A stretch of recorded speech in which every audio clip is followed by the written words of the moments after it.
Will this time be different? Well, I think he deserves combat pay for all the traveling he's doing. Have you seen the size of the circles under his eyes? And 7 times, obviously, it means a huge effort. And we don't know what's going on in private, so let's understand that.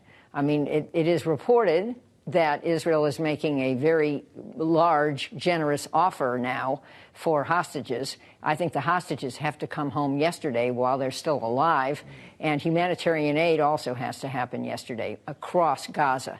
Rage is not a strategy, and sadly, I think the way Israel handled its response to the October 7 heinous attacks has caused a huge backlash against Israel, even in the United States. That's why college campuses are exploding. God knows that's true. And we keep asking if Joe Biden politically would be helped here at home by a ceasefire. Jane, what would be an appropriate time? We're not talking about a permanent ceasefire, correct? Benjamin Netanyahu is still holding the invasion of Rafah over heads. Well, I think the conversation is about a temporary ceasefire, a pause, in exchange for return of some amount of hostages, in exchange for release of some amount of political prisoners by Israel. And I think that's what the deal has been. That doesn't fix everything. The humanitarian aid and the return of the hostages are musts right this minute. But the rest of it seems to me, and I think most people are still talking this way, has to become some kind of pathway to 2 states. I really think that's the ultimate solution, and I don't think that Israel will be safe without that. And I frankly think that there is an effort now to put some more pressure on Bibi Netanyahu, who's the holdout, and who is holding out to keep power and to keep himself out of jail. Maybe there is some work out there, some temporary shared power and a pardon. I don't know if that makes sense, but that's the thrust of it in order to move along. I mean, just one other point. Biden told Bibi, take the win, when a coalition, including Saudi Arabia, Jordan, Israel, France, and the UK, fended off this massive drone and missile attack by Iran. What I think take the win means is not only was Israel safe from that, but also this coalition is willing to help Israel.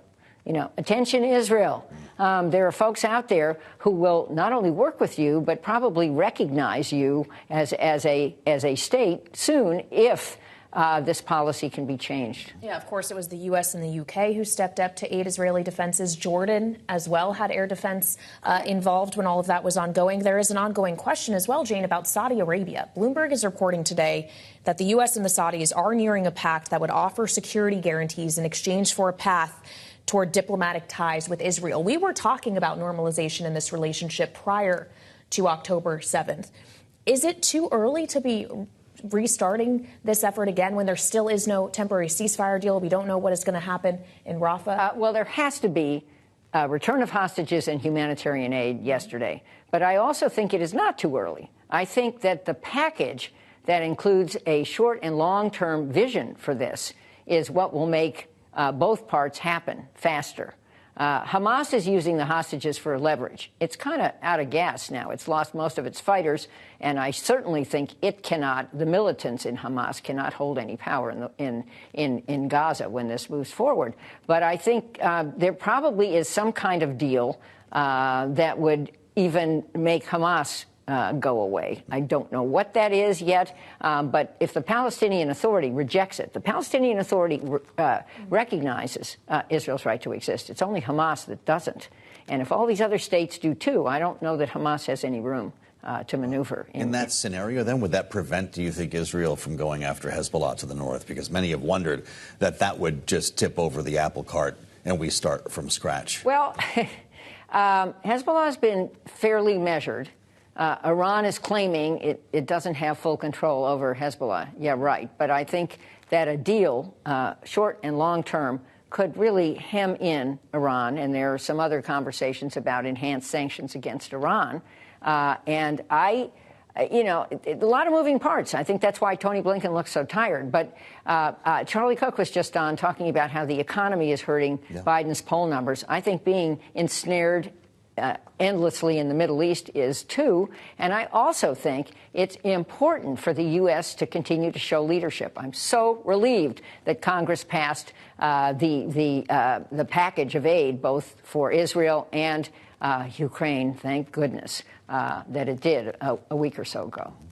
Yeah, and we know it was very hard to get done. It was a months-long effort that it ultimately took. And yet, to your point, the U.S. did sign on to provide more aid to Israel. Arms are still flowing. As you talk about the political difficulty for Biden of trying to be supportive of Israel and its right to exist, while it may have the administration may have difficulties with the Israeli government, at the end of the day, there is no way for the U.S. to walk away from Israel militarily, right? And that is the root of this problem. Well, defensive arms, not offensive arms. There's a rumor that we provided some form of bombs to Israel today. I hope that is not true.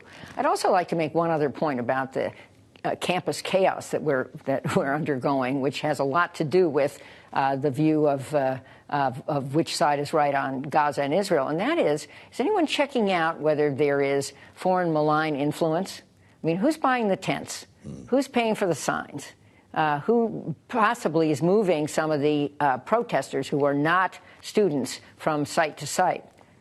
Could it possibly be a country like Russia, which is already, we know this, involved in disinformation campaigns in our politics? You're asking really interesting questions here, and I don't know we'll get the answers soon, but some are calling on Joe Biden to go to one of these campuses. Tom Cotton, we just heard a moment ago, who also, by the way, has called for the National Guard to go to campus. Yeah. Is Joe Biden doing the right thing next week? The Holocaust Memorial Service, is that the right venue? Well, that is something that really matters to the world. It was, it must be celebrated, and Joe Biden is right to do that. That doesn't mean that he has to applaud every single step Israel is taking. But the Holocaust was the largest catastrophe. I mean, I guess the cost of World War I and II were too, but the largest catastrophe against the Jewish people in history. And the second largest was October 7. And yes, he should be doing that. So I agree with that.